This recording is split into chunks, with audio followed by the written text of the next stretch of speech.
One of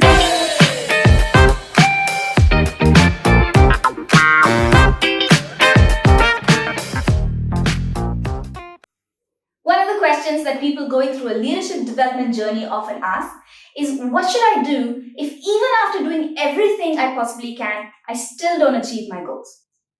We're going to explore that question by doing an exercise today. In this exercise, I'd like you to write a story from your life where you didn't get an outcome you wanted, but you really feel that you did everything you could.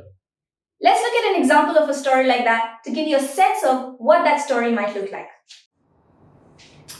In 2015, I wanted to create a way to deliver online content to participants of our programs so that we could create more sustainability and follow-up. So we asked the firm that had designed our website if they'd be able to design it, and they said they would. But even though I showed them very clearly what I was looking for, they kept making mistakes. They never used to test the software. Every time they presented me a version, I tried it out, it would always fail. And I wasn't sure what to do. I felt like I've already paid them so much money, invested so much time, I should stick with them and give them some extra time to solve the issue rather than starting again from scratch with a new vendor. But this kept stretching and stretching, and after the end of 2 years, I finally gave up. And I didn't even have a really stable login page. And it was completely useless for work with clients.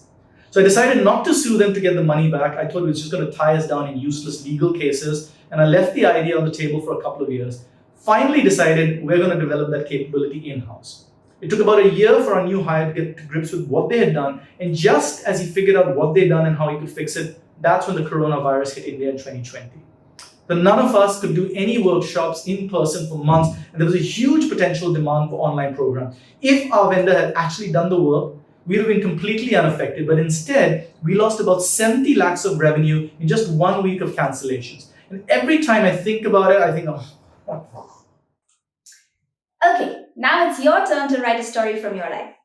There are 3 rules to the exercise.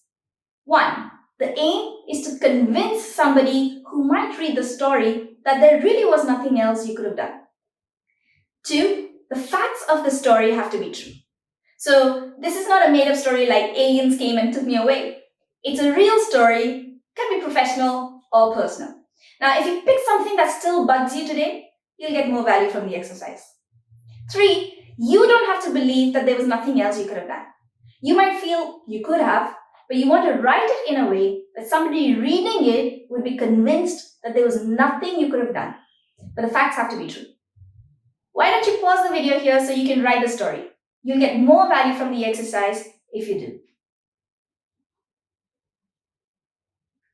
Are you still here? Pause and write the story. Okay, so let me continue. I'm going to assume you wrote the story. Now, there are various different ways of telling a story. 2 distinct ways of telling a story that we're going to look at are helpless story and the ownership story. Now, the story you just heard was the helpless story. The bottom line of the helpless story is that there is nothing I can do. Or if it's a story about the past, then the bottom line is there was nothing I could have done. There are usually 3 things we blame when we tell a helpless story. Either we blame other people. He doesn't listen to me, she betrayed me, they don't give me what I want. Or I blame the situation. It was quarter ending, there was no network, or there was a terrible traffic jam. Or we blame ourselves. I can't say no to people. I don't have the discipline to exercise. I can't help losing my temper. See, but whoever you blame, you lose power. If you blame other people, you feel anger, resentment, betrayal. If you blame the situation, you feel powerless, helpless, fatalistic. And if you blame yourself, you feel guilt or shame or low self-worth. You lose your power whenever you say there is nothing you can do. So what's the alternative? The alternative is the ownership story. You look at your choices of actions and interpretations that contributed to the outcome, but without blaming yourself. A lot of us don't understand ownership. We think ownership means blaming ourselves. And this is what I used to think. I thought if I hadn't achieved my target, then either I blame someone else or something else.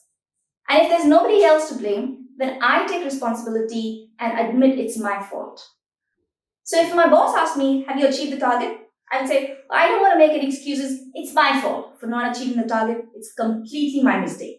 And I thought she would say, okay, she's taking the responsibility. She's understood her mistake, so she won't say anything to me. But she wasn't buying it. She would say, listen, I don't care if it's your fault. I don't care if it's the other manager's fault. I don't even care if it's my fault. What I want to know is, what do we need to do? See, when I was growing up, my teacher would say, who is responsible for this? And so my understanding of responsibility was, who is the bad person who's done this terrible thing? My boss's definition of responsibility was completely different. It was response-ability. How are we going to respond to this? What are we going to do? It wasn't even about what we should have done or could have done, because that would still be saying that we should have had the learning even before the event that led to the learning. And that's impossible. It was always about, what are we going to do to fix this? What is our learning? What are we going to do differently next time? Not what we should have done. There's no guilt. What will we do differently next time? That's clarity. Telling the ownership story has nothing to do with blaming yourself. It's about reclaiming your personal power. So imagine you're driving a car and you get lost.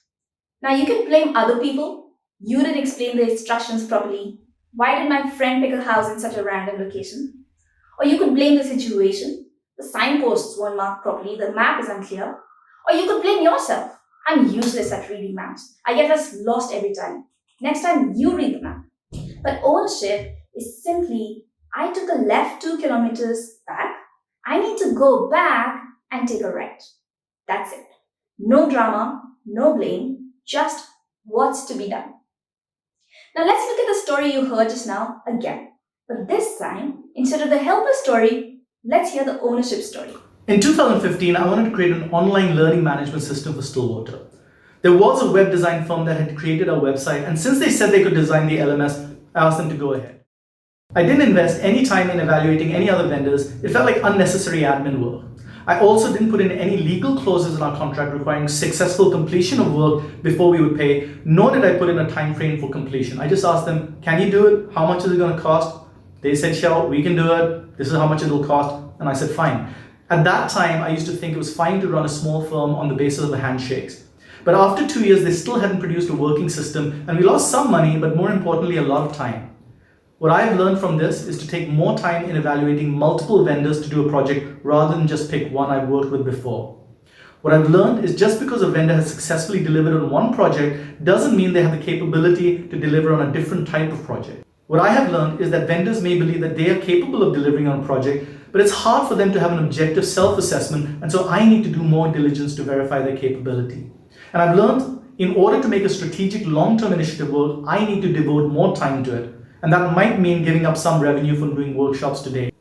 What I realized about myself is that I gravitate towards work I find interesting, like delivering workshops, but avoid work that I find more mundane. But evaluating different vendors, IT or accountants or travel agents, is a critical part of running a successful firm. And this work needs to be done as rigorously as we do our training workshops. Okay, that's the ownership story. Now, what I'd like you to do is to write the ownership version of your story. The same 3 rules apply. The aim is to write the story in a way that someone reading it would say, you've taken ownership. 2, the facts are true. It's the same story. And 3, you don't have to believe that there was anything different you could have done. But you still want to write it in a way that if someone was reading it, they would be convinced that you're focusing on your choices without blaming yourself or anybody else. Now, after you've finished writing the story, please answer the following questions, and we'll discuss them in more detail in our next video. What are the emotions you felt when you were telling the helpless story? What were the emotions you felt when you were telling the ownership story? Which one is more powerful? What are the subconscious benefits we get from telling the helpless story?